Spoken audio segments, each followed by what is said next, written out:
గతంలో ఎప్పుడు లేదు, మనం చూసాం. కానీ మేము ఎప్పుడు కూడా బాబు గారు కూడా ఎప్పుడు ఇలాంటిది ప్రోత్సహించాలి. 54 రోజుల జైలు జీవితం మిమ్మల్ని బాగా రాటు తేల్చి ఫుల్ ఫ్లెడ్జ్డ్ పొలిటీషియన్గా మార్చినట్టుంది కదా.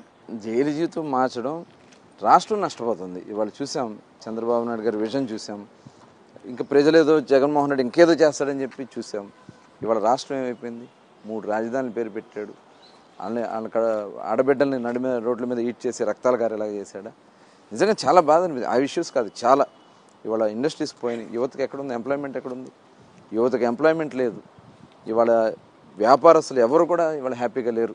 ఒక్కటి కాదు, రాష్ట్రం పూర్తిగా సర్వనాశనం అయిపోయింది. తెలంగాణకి వెళ్ళి హైదరాబాద్ చూస్తూ ఉంటే నిజంగా కళ్ళమ నీళ్ళు వస్తూ ఉన్నాయి. అలాంటి నగరం మనం నిర్మించుకోలేమా?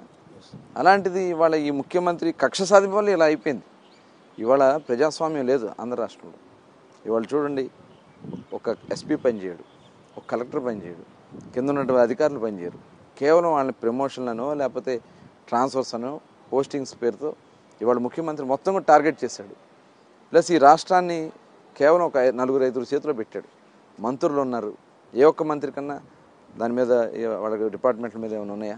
పూర్తిగా సజ్జల రామకృష్ణారెడ్డి గారు ఒక పక్క, పెద్దిరెడ్డి రామచంద్రారెడ్డి గారు ఒక పక్క, విజయసాయిరెడ్డి గారు ఒక పక్క, ఇట్లా సుబ్బారెడ్డి గారు ఒక పక్క, వైవి సుబ్బారెడ్డి గారు, ఇట్లా వాళ్ళకి కుటుంబ సభ్యులు వాళ్ళు చేసుకుంటా ఉన్నారు. ఇవాళ మంత్రులకు పెత్తనాలు లేవు, ఎమ్మెల్యేలకు లేవు, ఎంపీలకు లేవు. ఇవాళ చూడండి, ఒక్కొక్కరు బయటకు వచ్చేస్తున్నారు రాజీనామాలు చేసి. ముఖ్యంగా బీసీలు చూడండి, పార్థసారథి గారు గతంలో మంత్రిగా చేశారు, ఆయన బయటకు వచ్చేసారు. మరి కర్నూలు ఎంపీ గారు ఆయన బయటకు వచ్చేసారు. ఇట్లా అందరూ కూడా మొత్తం వైసీపీ ఖాళీ అయిపోతుంది. ఇవాళ కేవలం ఏంటంటే ఒక నియంత పాలన, నిరంకుశ పాలన జరుగుతుంది.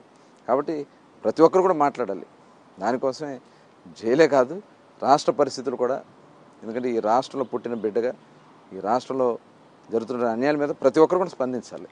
అదే నాకు బాధ కలుగుతుంది. దానివల్లే మనం కొద్దిగా మాట్లాడాలి, ప్రతి ఒక్కరు కూడా మాట్లాడాలి. ఇప్పుడు గత 5 ఏళ్లలో పేరినాని మీ మీద గెలిచి